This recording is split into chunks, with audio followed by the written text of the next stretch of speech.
கிறிஸ்தவுக்குள் பிரியமானவர்களே, இதோ ஆசீர்வாத வார்த்தை உங்களுக்காக. எபிரேயர் 13:6. அதனாலே நாம் தைரியம் கொண்டு, கர்த்தர் எனக்கு சகாயர், நான் பயப்படேன், மனுஷன் எனக்கு என்ன செய்வான் என்று சொல்லலாமே.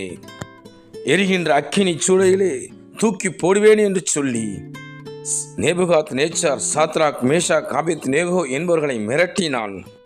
ஆனால் அவர்களோ, நீங்கள் எங்களை அக்கினி சூளையிலே போட்டாலும் பரவாயில்லை, இந்த மனுஷன் எனக்கு என்ன செய்ய முடியும், நாங்கள் பயப்பட மாட்டோம், கர்த்தர் எங்களுக்கு சகாயர் என்று தைரியமாய் சொன்னார்கள்.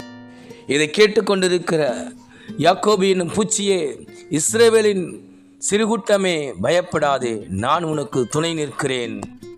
நீ பயப்படாதே, நான் உன்னுடனே இருக்கிறேன்.